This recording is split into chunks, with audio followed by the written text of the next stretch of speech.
Bismillahirrahmanirrahim. Assalamualaikum warahmatullahi wabarakatuh. Waalaikumsalam warahmatullahi wabarakatuh. Alhamdulillahirabbil alamin. Tuan-tuan, para pelajar yang berbahagia, kita boleh jumpa semula dalam syarahan dalam talian kali ini dalam subjek Sejarah Indonesia Masa Kemerdekaan, Demokrasi Liberal dan Terpimpin. Pada hari ini kita nak dengar pembentangan daripada pelajar-pelajar yang dah ada tajuk, yang dah ada topik, dan jom kita mulakan majlis syarahan dalam talian ini dengan bersama-sama melafazkan basmalah. Bismillahirrahmanirrahim. Pelajar yang nak bentang pada hari ini ada 3 orang sahaja. Pertamanya Rahadian N. Kuswana, lepas tu Helmi A. Nugraha, dan akhir sekali M. Hanif S. Bagaskara. Pembentangan boleh dalam 5 hingga 7 minit.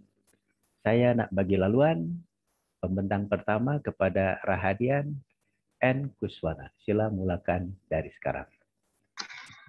Baik, sebelumnya apakah suara saya terdengar, Pak? Oke, silakan terus. Bismillahirrahmanirrahim. Assalamualaikum warahmatullahi wabarakatuh. Waalaikumsalam. Selamat pagi kepada Bapak Anies Wirta dan teman-teman sekalian. Di sini saya Rahadian Kuswana akan mempresentasikan mengenai perkembangan hukum di Indonesia pada masa pasca kolonialisme tahun 1945 hingga 1966. Pada tanggal 17 Agustus 1945, kita tahu bahwa Indonesia mengalami masa yang paling indah, gitu, yaitu memasuki masa kemerdekaan. Melalui kemerdekaan ini, Indonesia mendapatkan apa yang disebut dengan independensi, itu, di mana Indonesia berhak secara penuh untuk mencapai apa yang dicita-citakannya sejak lama, gitu. Salah satunya adalah independensi untuk bebas dari ide-ide kolonial dalam aspek hukum, gitu. Namun, untuk merealisasikan hal itu, Indonesia sebagai negara yang baru berdiri, baru merdeka, sebenarnya sangat sulit gitu untuk menerapkannya. Karena Indonesia masih unstable kondisinya, kemudian untuk menciptakan satu sistem tata hukum baru ataupun konfigurasi baru dalam hukum membutuhkan waktu yang sangat lama, gitu. Ditambah lagi pluralitas masyarakat Indonesia yang sangat beragam, kemudian mengenai tata hukum modern seperti tata organisasi, prosedural, asas hukum doktrinal, pengadaan dan juga penegakan hukum pun perlu diperhatikan secara jelas gitu dalam penciptaan sebuah tata hukum.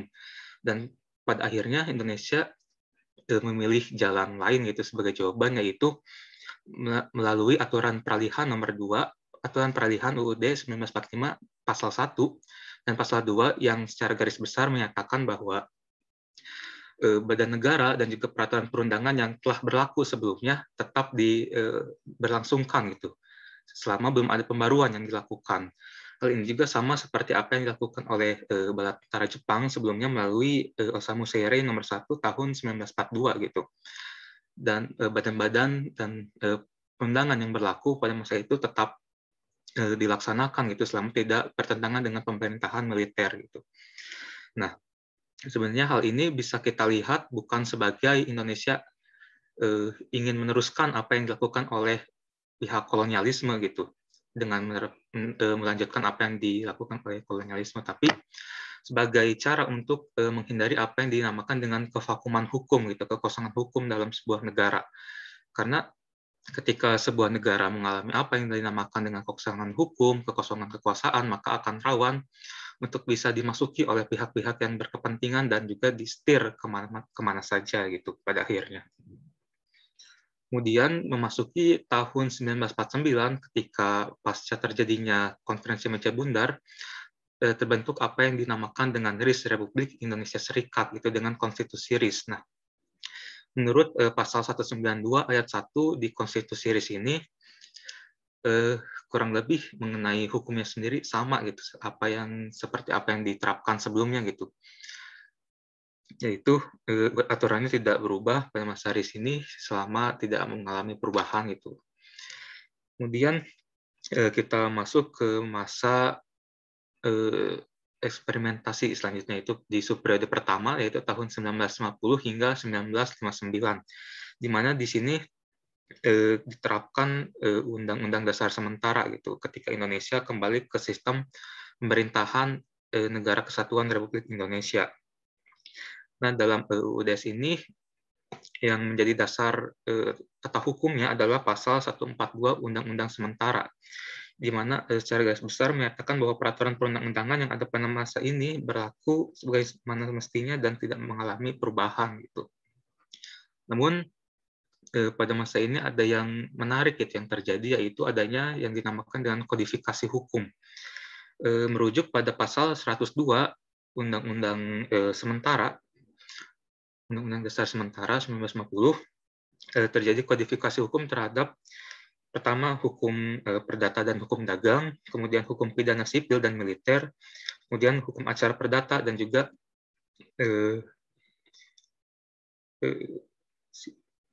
data dan acara gitu, hingga membentuk KUH perdata, KUHP sipil dan militer, kemudian KUHA gitu. Kemudian Indonesia juga memiliki cita-cita sebenarnya selain melakukan kodifikasi hukum untuk membukukan sebuah hukum yang dengan materi yang sama. Indonesia juga sebenarnya ingin melakukan unifikasi hukum gitu. Namun terkendala seperti yang sudah saya sebutkan sebelumnya, yaitu pluralitas dalam masyarakat itu. Karena masyarakat Indonesia ini beragam, ada juga hukum adat yang berlangsung gitu di masing-masing daerah, sangat banyak itu. Sehingga pada akhirnya unifikasi hukum yang dilakukan hanya terbatas pada badan-badan pengadilan negara saja pada awalnya, melalui UU nomor 90 tahun 1950 dan juga Undang-Undang Darurat nomor 1 tahun 1951, di mana terjadi unifikasi hukum terhadap badan-badan pengadilan adat gitu, sehingga badan-badan pengadilan adat yang ada di Indonesia pun bisa dibilang dihilangkan gitu, sehingga badan-badan pengadilan itu digantikan oleh badan-badan pengadilan resmi yang diselenggarakan oleh negara Indonesia gitu. Dan unifikasi hukum ini masih terbatas pada badan-badan hukum saja, belum termasuk kepada hukum material hingga hukum acara gitu. Kemudian memasuki periode selanjutnya, yaitu pada masa 1959 hingga 1965, melalui dekret Presiden tanggal 5 Juli tahun 1959, Indonesia memasuki masa demokrasi terpimpin gitu, di mana Indonesia kembali untuk menggunakan Undang-Undang Dasar 1945 menggantikan UUDS 1950 gitu, di mana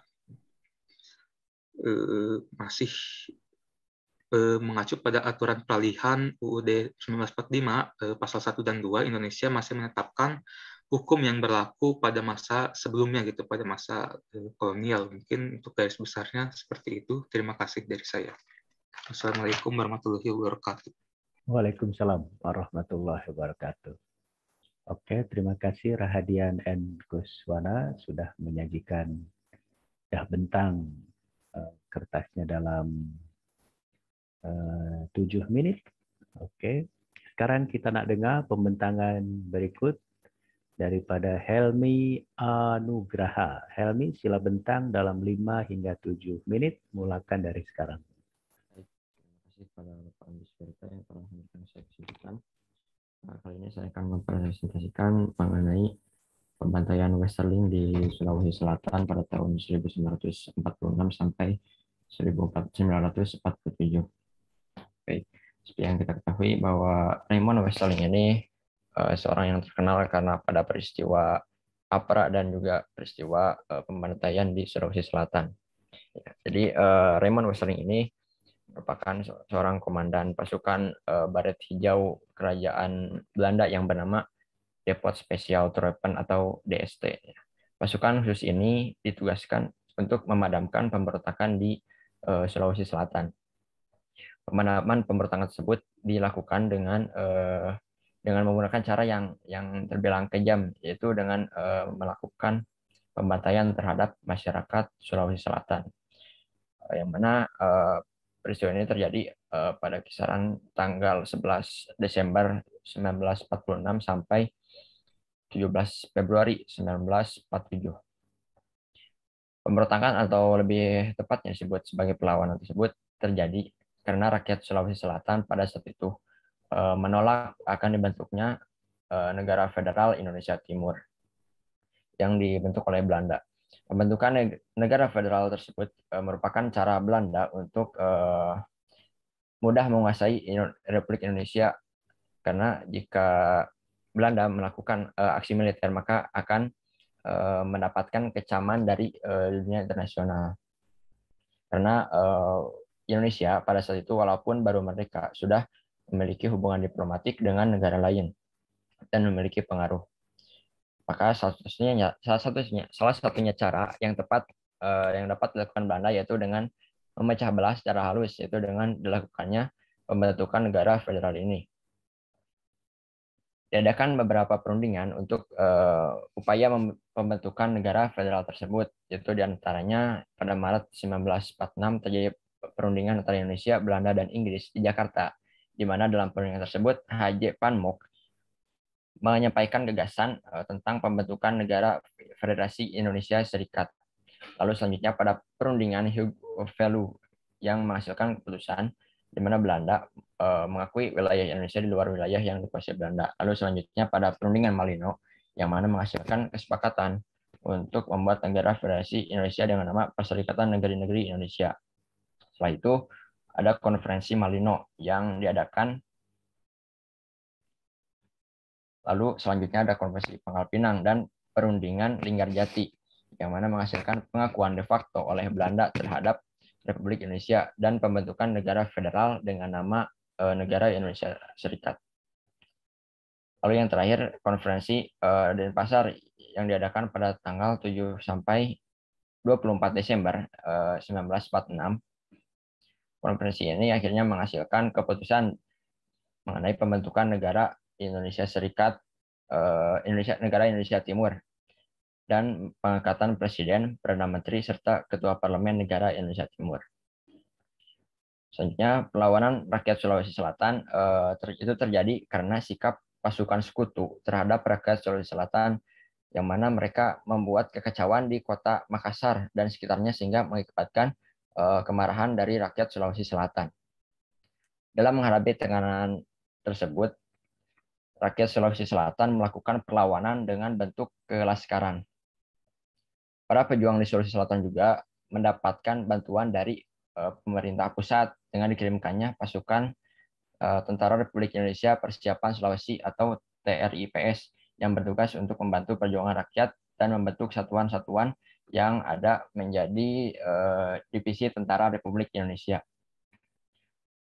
Perlawanan rakyat Sulawesi Selatan semakin gencar dilakukan dan hal ini membuat pemerintah Belanda terpaksa mengirimkan pasukan khusus DST yaitu atau Depot Special Troepen di bawah pimpinan Westerling. Hal ini untuk memadamkan perlawanan rakyat Sulawesi Selatan dan mengamankan daerah Sulawesi Selatan itu sehingga rencana Belanda untuk menguasai wilayah Sulawesi dapat berjalan dengan baik. Dalam pemadaman pemberontakan ini, Westerling tidak menangkap para pejuang, melainkan melakukan pembantaian terhadap rakyat sehingga hal ini menimbulkan kengerian dan efek shock terapi yang membuat perlawanan dari rakyat Sulawesi Selatan itu menjadi semakin berkurang. Pembantaian yang dilakukan Westerling tersebut dilakukan memang atas izin dari Belanda. Dalam hal ini adalah H.J. Van Mock dan Jenderal Simon Hendrik Spoor yang memberi Westerling izin. Pembantaian ini dilakukan untuk mengamankan wilayah kota Makassar, yang mana Makassar ini merupakan sebagai pusat dari negara Indonesia Timur. Nah, mengetahui hal yang terjadi di Sulawesi Selatan itu, pemerintah Indonesia memerintahkan penangkapan atas Westerling dan tentara DST yang terlibat pada peristiwa pembantaian di Sulawesi Selatan itu. Namun Belanda melindungi Westerling dan pasukannya agar tidak diadili. Untuk upaya perlindungan tersebut, Westerling dipecat dari satuan militer dan DST atau Depot Special Troepen diganti namanya menjadi KST atau Korps Special Troepen. Lalu KST diubah lagi menjadi RST atau Regiment Special Specialtroepen. Nah, Belanda melakukan langkah tersebut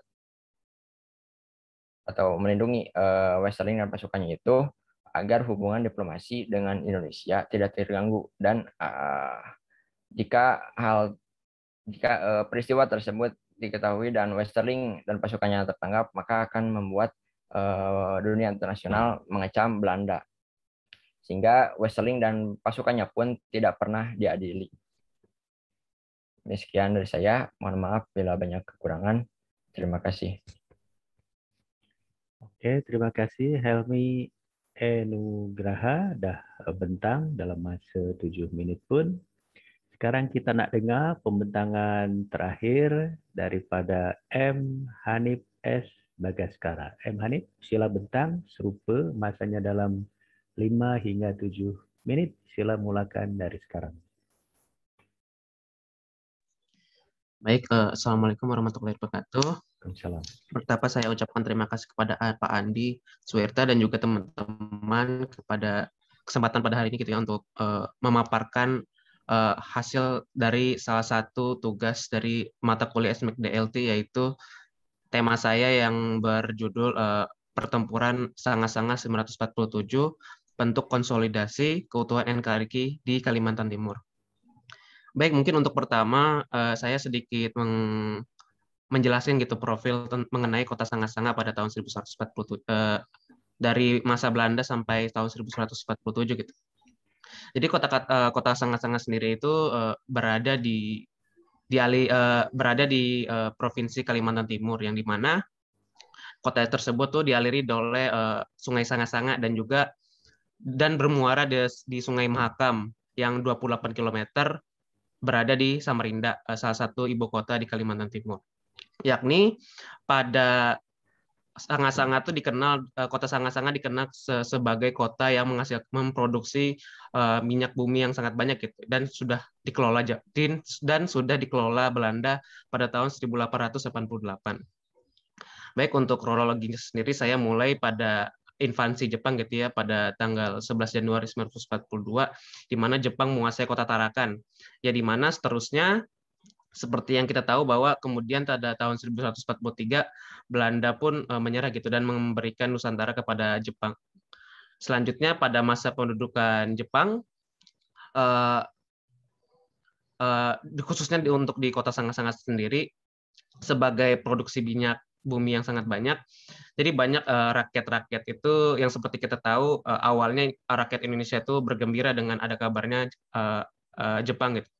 Namun setelah mereka tahu bahwa memang Jepang itu memang ingin berniat untuk mengeksploitasi sumber daya alam yang ada di Sanga-Sanga khususnya, Jepang mulai karena dilihat dari masyarakat yang kurang banyak gitu ya Kalimantan Timur, jadi banyak Jepang itu yang mengirimkan rakyat-rakyat yang di Jawa khususnya ke Kalimantan Timur untuk sebagai produsennya untuk mengembangi dan mengeksploitasi minyak bumi yang ada di Sanga-Sanga. Selanjutnya pada tahun akhir 1993 Sekutu pun mengirimkan salah satu unitnya gitu ya yang diberi judul Z-Force, yang dimana tujuan mereka itu untuk memata-matai kekuatan Jepang gitu. Yang dimana Z-Force sendiri itu didokumentasikan oleh Dr. Willem sebagai dari Australia. Mereka menceritakan bahwa unitnya itu dibantu oleh rakyat setempat gitu, dikarenakan pada rakyat sendiri pun memang sebenarnya pada akhirnya tuh kurang suka dengan bentuk pendudukan Jepang, yang dimana mereka pun berusaha gitu untuk mengusir Jepang, bahkan juga sebagai bentuk bantuan dari senantiasa membantu sekutu gitu. Yang dimana bentuk-bentuk bantuannya sendiri itu pun seperti menyembunyikan dia ke hutan, tidak melaporkan ke aparat setempat dan sebagainya. Nah, meskipun ada beberapa yang melaporkan, namun Z-Force berhasil memanuver ke tempat-tempat lain gitu, sehingga pada tahun 1140 hingga 1145 pun mereka pun berhasil gitu sampai akhirnya bisa pulang ke Australia. Yang mungkin mengikuti pada event itu sebagai kita tahu bahwa Jepang pun menyerah pada tanggal 14 Agustus 1945 yang dimana akhirnya terjadi kekosongan kekuasaan gitu. Ya, di mana setelah saat itu pasukan sekutu pun mulai datang kembali ke Nusantara dan sebagainya gitu. Berhubungan dengan itu organisasi pun ada gitu ya khususnya di Kota Sasanga. Pertama organisasi Ksatria, yang di mana Ksatria itu merupakan organisasi sosial gitu, yang di mana tujuannya dan juga dibentuk pada tahun 1143 yang di mana tujuannya tuh untuk sebagai apa ya, alat untuk menolong masyarakat Sanga-Sanga gitu. Selanjutnya organisasi Ksatria itu pun melebur gitu dan digantikan oleh organisasi BPD pada tahun 1945 atau yang secara kepanjangannya tuh Badan Penolong Perantau Jawa, yang dimana latar belakang ini tentu saja yang sudah saya sebutkan gitu ya, karena banyak orang Jawa yang dipindahkan ke Kalimantan Timur sebagai apa ya, produsen minyak bumi, maka Ksatria pun dilebur dan menjadi organisasi BPD yang mana tugasnya selain untuk menolong sebagai organisasi sosial menolong masyarakat yang ada di Sanga-Sanga, juga utamanya untuk mensejahterakan masyarakat Jawa yang ada di Kalimantan Timur khususnya di Sanga-Sanga. Selanjutnya pada masa pendudukan Australia gitu ya, dan juga didokumentasikan oleh Dr. Willem bahwa pada masa Australia menduduki ya, lebih tepatnya kayak bersama-sama dengan orang Sanga-Sanga itu terjadi harmonisasi gitu, yang dimana tentara Australia itu memperbolehkan masyarakat Sanga-Sanga untuk mengibarkan bendera merah putih dan melakukan banyak kegiatan sosial dan kegiatan organisasi yang berhubungan dengan Indonesia gitu, yang dimana memang terjadi harmonisasi dan akhirnya pun saling membantu gitu, rakyat Sanga-Sanga membantu tentara Australia, dan tentara Australia pun dengan vehicle-nya seperti truk itu seperti mengirimkan suatu barang ke tempat lain gitu. Namun semua ini sudah mulai berubah saat tentara Australia pun akhirnya dipulangkan gitu pada tanggal 30 September 1945, yang dimana tentaranya pun diganti oleh tentara Nika atau tentara Belanda gitu. Yang dimana pada saat Belanda mulai menduduki Sanga-Sanga, pelarangan bendera merah putih pun mulai diharamkan gitu ya. Diharamkan untuk rakyat Sanga-Sanga sendiri, dan di mana ya Belanda pun mulai seperti melancarkan penangkapan anggota terutama pada anggota BPDP gitu. Ya, di mana bukan hanya BPDP saja gitu ya, organisasi-organisasi lain yang di mana pada selanjutnya pun BPDP pun akhirnya melebur kembali menjadi BPRI, yaitu Badan Pembela Republik Indonesia, yang mana tujuannya untuk secara eksplisitnya tuh menghancurkan Belanda gitu, yang mungkin lebih tepatnya mempertahankan Sanga-Sanga yang pada tujuannya. Ya mungkin sebelum pertempuran terjadi gitu ya pada tahun 1147, 27 Januari pada masa Hanif, masa pembentangan dah habis. Oh ya, maaf Pak. Sila unmute mikrofonnya. Oke, Tuan-Puan, ahli majelis yang berbahagia, para pelajar, kita dah dengar pembentangan dari 3 orang pelajar pada hari ini. Dan sekarang saya nak bagi komen dan soalan ya, mohon bersedia pelajar yang dah bentang tadi. Saya mulakan komen daripada Rahadian and Kuswana. Rahadian dengar ya suara saya, nanti jawab bila ada soalan daripada saya. Rahadian ini bentang mengenai perkembangan hukum di Indonesia dari 1945 hingga 1966 ya. Tapi bila kita dengar pembentangannya macam kurang jelas ya, apa yang nak dibentang. Perkembangan hukumnya tak nampak. Sama ada ini adalah satu dalam pengajian sejarah ya, sama ada ini continuity atau change. Sama ada ini berterusan atau ada perubahan. Masih belum jelas. Termasuklah misalnya tak didedahkan bila memang ada perbedaan Apa beza antara Undang-Undang Dasar RIS Republik Indonesia Serikat dengan Undang-Undang Dasar sementara 50 dengan Undang-Undang Dasar 1945? Tak jelas pun, tak didedahkan ya. Sepatutnya yang macam itu didedahkan. Lepas tu apa nih? Oke, saya nak bagi soalan dulu kepada Rahadian. Mungkin buku standar apa yang diguna dalam mengkaji perkembangan hukum di Indonesia 4566, Rahadian? Untuk buku yang saya gunakan itu ada karya dari Sutanjo Wigno Subroto, yang pertama. Apa tajuknya? Dari hukum kolonial ke hukum nasional. Oke, lepas tu? Kemudian saya pakai SNI jilid ke-6. Oke. Nampaknya kena dicampur lagi ya, kena ditambah lagi sebab Sutanjo oke, dia memang pakar hukum, tapi bila kita mengkaji hukum dari 45 sampai 66 kena baca buku standar. Paling tidak bukunya Kehin kena dibaca walaupun memang kurang ada hubung kait dengan hukum, tapi boleh mendedahkan mengenai situasi politik pada masa revolusi Indonesia, bukunya Kehin. Yang bertukar daripada Undang-Undang Dasar 45 dari Ogos sampai November 45 kepada Undang-Undang RIS, ya, Republik Indonesia Serikat. Jadi kena paham tuh perlembagaan atau Undang-Undang Dasar itu ya. Bila demokrasi liberal, kena bacalah bukunya Herbert Faith ya, The Decline of Constitutional Democracy in Indonesia. Itu buku standar supaya boleh paham apa dia Undang-Undang Dasar sementara 1950. Apa beza dengan Undang-Undang Dasar RIS? Apa pula beza dengan Undang-Undang Dasar 1945 nanti? Masa demokrasi terpimpin, kena baca bukunya siapa tu, Guided Democracy. Herbert Faith pun nulis. Daniel S. Leff, ya, Transition to Guided Democracy. Jadi supaya paham Rahadian mengenai hukum yang berlaku di Indonesia, sama ada ini satu continuity, satu perkara yang berterusan, atau satu change, satu perubahan, satu perbezaan. Ya. Oke, itu mengenai buku ya. Ya, sebagai satu negara baru dan elit-elit politiknya juga adalah didikan Belanda dengan satu gelaran Mister ya.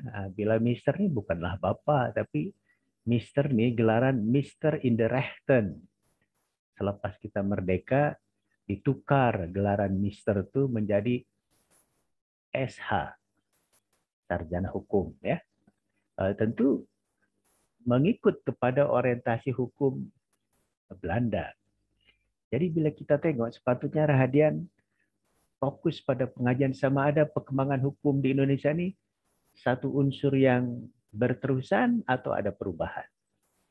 Sebab bila kita tengok hukum perdata, hukum kriminal kita, tak ada perubahan. Itu adalah translated saja daripada bahasa Belanda ke dalam bahasa Indonesia. Apa yang dipanggil dengan KUHP, ya. Kitab Undang-Undang Hukum Pidana atau Perdata, itu daripada wet book Belanda, translate saja ke dalam bahasa Indonesia. Diubah suai, dendanya dulu mungkin 10 gulden menjadi 100 rupiah. Tapi penjaranya apa, dihukum serupa. Begitu juga bila orang ada bagi ucapan kebencian, itu pun dihukum pun. Hajjai artikelen, ya, pasal-pasal kebencian. Jadi sepatutnya Rahadian fokus mengenai perkembangan hukum di Indonesia 45 hingga 66 ini sama ada unsur berterusan atau perubahan. Jadi nanti dalam makalah penuh kena fokus kajiannya ya, jangan kemana-mana. Mungkin karena tadi buku standarnya kena ditambah, kena dicampur, tak setakat Sutanjo. Sutanjo mungkin hukum modern ya, dan saya tengok bukunya belum menjadi satu buku standar. Jadi kena baca bukunya. Bila apa kena bacalah disertasinya Adnan Buyung Nasution, pakar hukum ya. Dia mengkaji perdebatan di Konstituante tahun 50-an. Apa dasar negara yang nak diguna di Indonesia ni? Hukum dasar apa? Itu Adnan Buyung Nasution, pakar hukum. Kena baca bukunya ya. Supaya paham mengenai perkembangan hukum di Indonesia dari 45 sehingga 66. Itu saja komentar saya untuk Rahadiannya. Yang kedua, Helmi Nugraha. Helmi, dengar suara saya? Benar, Pak. Oke, Helmi, tajuk nih macam tak jelas awak nih ya. Coba tengok semula tajuk awak. Pembantaian Westerling di Sulawesi Selatan. So, siapa yang dibantai nih? Westerling ke yang dibantai? Tengok tajuknya. Pembantaian Westerling di Sulawesi Selatan. 4647. Weh, Westerling dibantai oleh siapa? Jadi buat tajuk pun tak jelas. Apatah lagi pendedahannya. Jadi pendedahannya pun tak jelas karena lebih pada perlawanan masyarakat Sulawesi Selatan. Jadi siapa yang dibantai? Sepatutnya awak fokus pada macam mana Westerling membantai rakyat Sulawesi Selatan. Sampai terus perlawanan masyarakat, tak ada perlawanan. Yang ada adalah masyarakat dibunuh, ditembak oleh Westerling. Nah, itu yang coba tengok tajuknya, pembantaian Westerling. Oh, siapa? Oh, Westerling dibantai ini. Iya. Jadi tajuk pun mungkin ini wujud hubung kaitnya dengan buku standar. Saya tanyalah buku standar apa yang digunakan untuk tajuk pembantaian Westerling di Sulawesi Selatan ini, Helmi?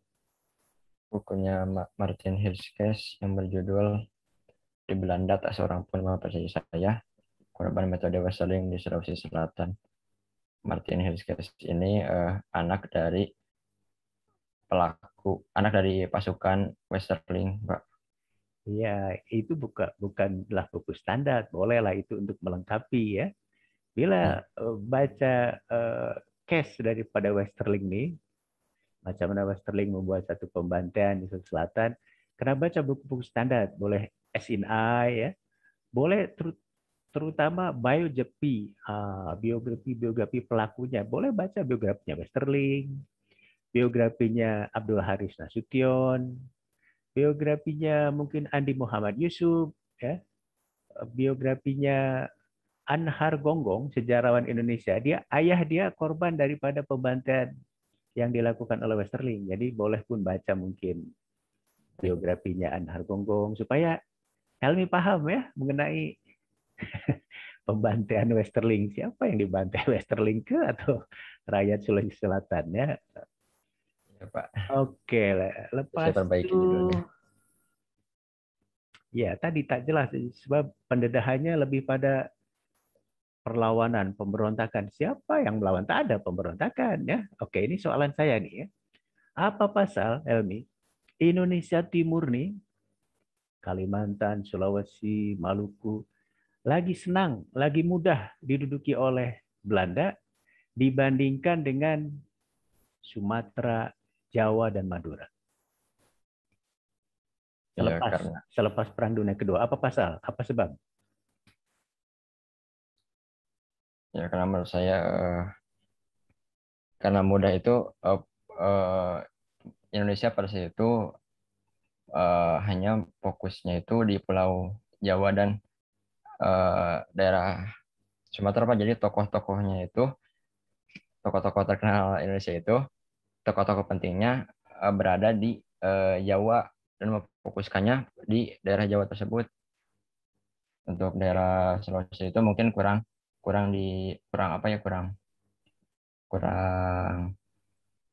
terfokuskan lah, Pak.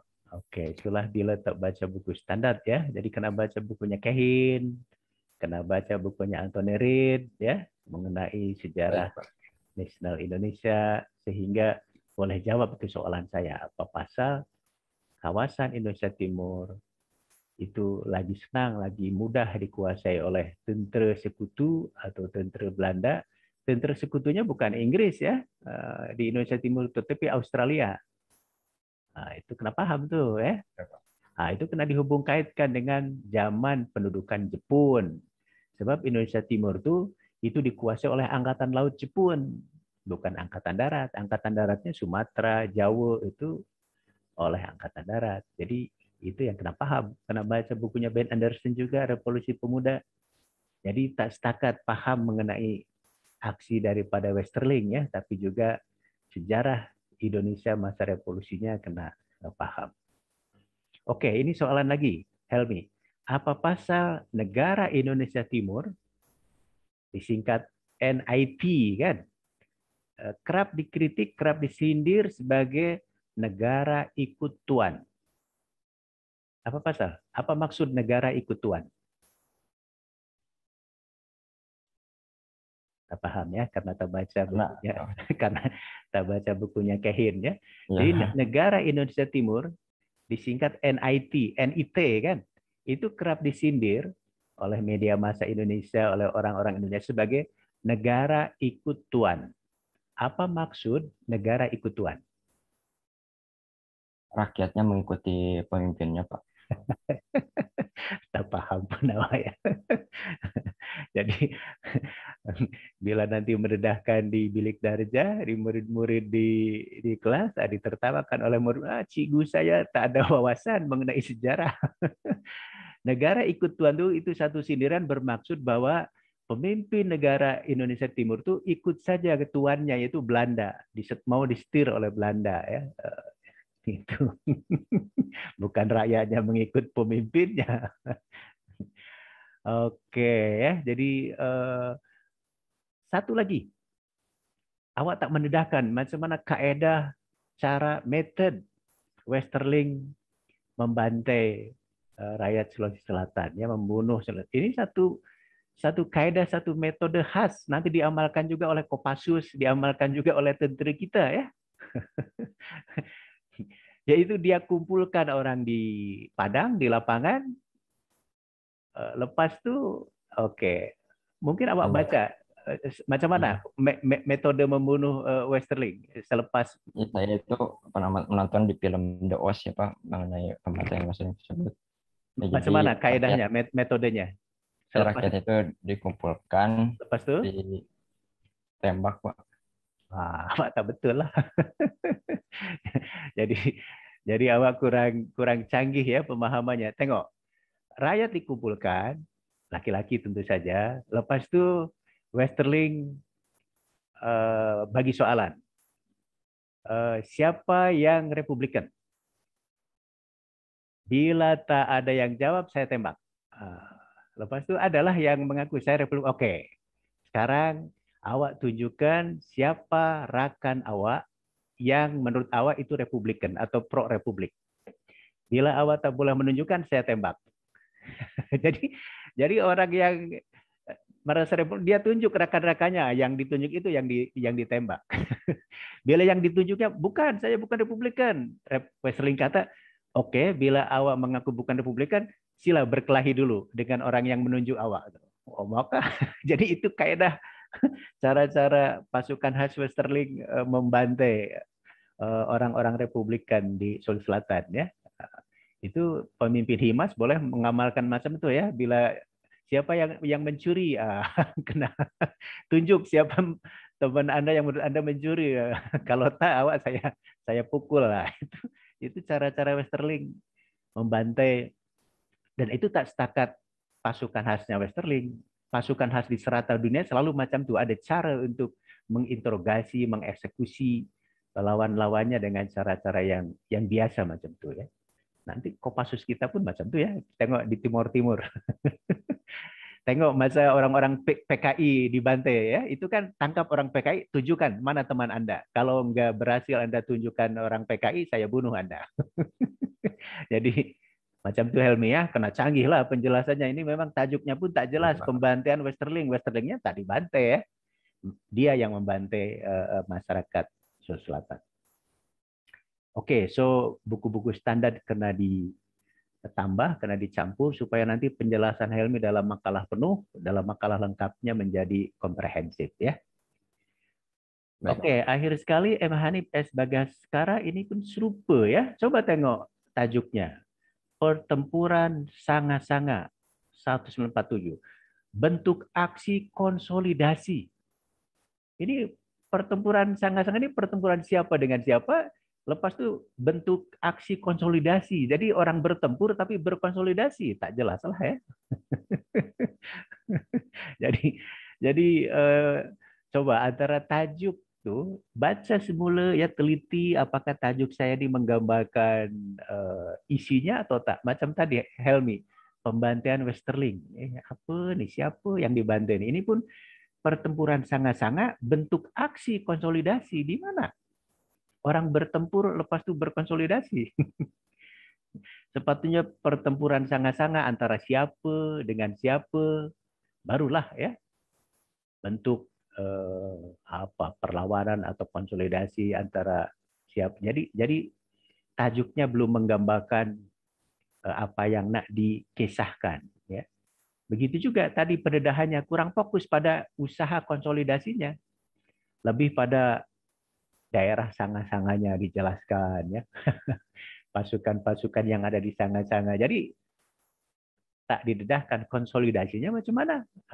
Jadi itu yang Hanif mungkin nanti dalam makalah penuhnya karena lebih fokus penjelasannya bahwa ini adalah satu aksi konsolidasi ya.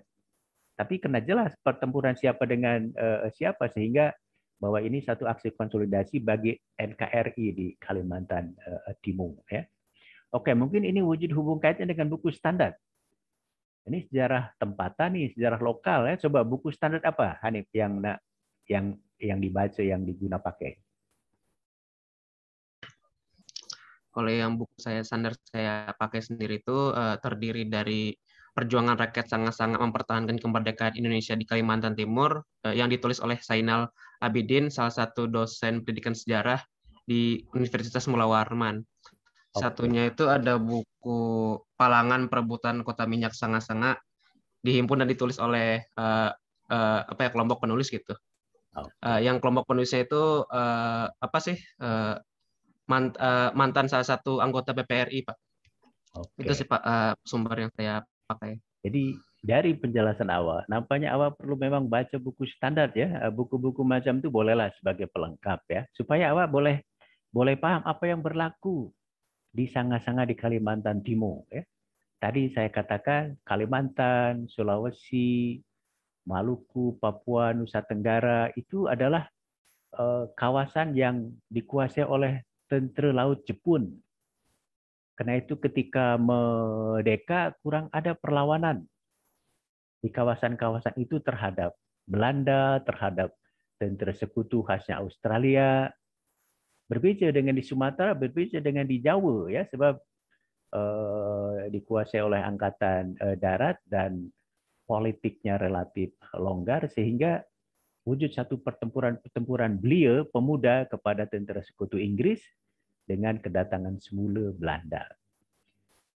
Awak pun mendedahkan sebenarnya ini pertempuran ini dilakukan oleh BPRI, Barisan Pemberontak sesungguhnya Republik Indonesia, yang di Jawa diketuai oleh Sutomo ya, oleh Bung Tomo sebagai pemimpin pertempuran arek-arek Surabaya. Coba jadi kena dibedakan antara tentara Indonesia dengan laskar, sebab BPRI ini adalah satu laskar, bukanlah satu tentara ya. Jadi dan pertempuran di Surabaya menunjukkan kegagalan pemimpin-pemimpin laskar untuk menewaskan, untuk mengalahkan tentara British ya. Jadi apatah lagi mungkin di Sanga-Sanga pun serupalah, sebab awak tadi mendedahkan ini kan BPRI kemudiannya ya, bukanlah barisan pembela, barisan pemberontak BPRI itu ya. Republik ini satu laskar. Nanti TNI kita itu terdiri daripada bekas tentara Kenil, bekas tentara peta Jepun, dan bekas laskar-laskar. Itu tentara kita tuh. Tapi laskarnya pun laskar yang terbilang, yang terdidik. Bila laskarnya macam naga bonar, yang tak terdidik, yang tak buta huruf, ya tak digunalah ya. Saya pikir mungkin pertempuran Sanga-Sanga nih macam naga bonar pun di Sumatera ini ya. Jadi itu yang Hanif kena paham ya. Mungkin pertempuran Sanga-Sanga nih taklah sehebat pertempuran di Surabaya, taklah sehebat pertempuran di Medan Area ataupun di Semarang ataupun di Ambarawa ya. Itu yang Hanif kena paham. Tapi fokus Hanif kena pada tadi konsolidasinya di mana? Tak nampak tuh ya. Tak nampak konsolidasinya.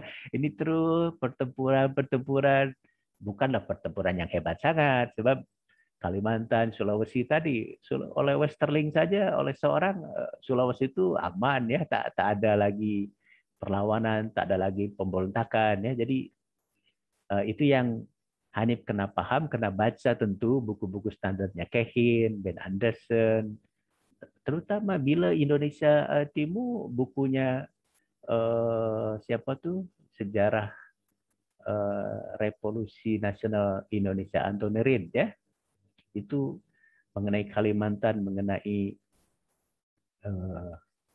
Sulawesi banyak didedahkan, banyak dikupas ya.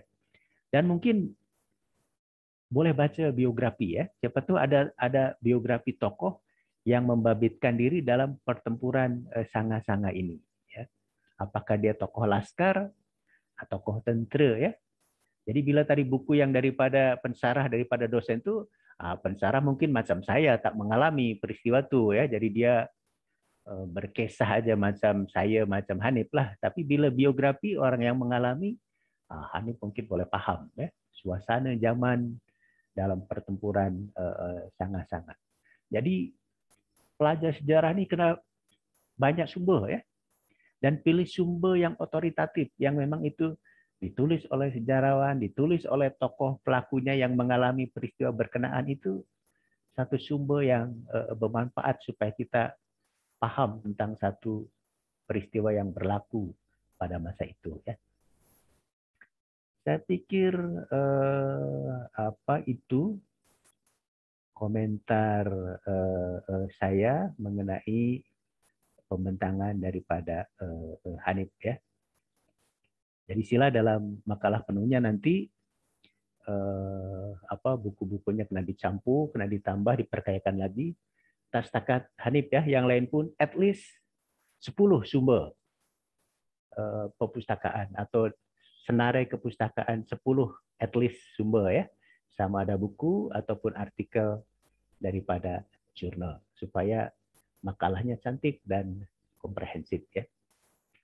Oke, itu sahaja Tuan-Puan, ahli majelis dalam sarahan yang berbahagia, pelajar-pelajar saya. Kita dah dengar pembentangan rakan-rakan pelajar, dan saya dah bagi komen pun, saranan, cadangan kepada pembentangan pelajar. Sekarang kita dah tukar majelis sarahan kita dalam talian daripada Zoom meeting ke WhatsApp group untuk tengok komentar-komentar rakan-rakan pelajar yang belum bentang. Mohon ingat elok-elok bila menulis nama pelajar dalam WhatsApp group, nama belakang kena ditulis penuh ya. Dibiasakan menulis nama diri, nama pengarang dengan betul. Jangan tulis nama saya Andi S. Elok tulis nama saya A. Suwirta. Suwirta boleh. Atau Andi Suwirta, lagi cantik ya. Sebab bila awak tulis nama saya Andi S, saya bukan anak penjual tukang es ya. Nama saya adalah Suwirta. Andi Suwirta. Oke. Sila bagi komen dalam WhatsApp group dengan menuliskan nama secara betul, nama belakang kena ditulis penuh. Bila awak menuliskan dalam WhatsApp group tak betul, tadi saya dah bagi amaran, nak dianggap dilabel tak hadir dalam sarahan online, sarahan dalam talian ya. Oke, itu sahaja. Jom kita akhiri sarahan dalam talian kita pada hari ini dengan bersama-sama melafazkan hamdalah. Alhamdulillahirabbil alamin. Insya Allah kita jumpa semula pekan hadapan. Nah, diadakan peperiksaan tengah semester, ujian tengah semester. Nanti saya maklumkan melalui WhatsApp group mengenai peperiksaan tengah semester. Sekian, terima kasih. Assalamualaikum warahmatullahi wabarakatuh. Waalaikumsalam warahmatullahi wabarakatuh. Oke, boleh lab ya daripada Zoom meeting.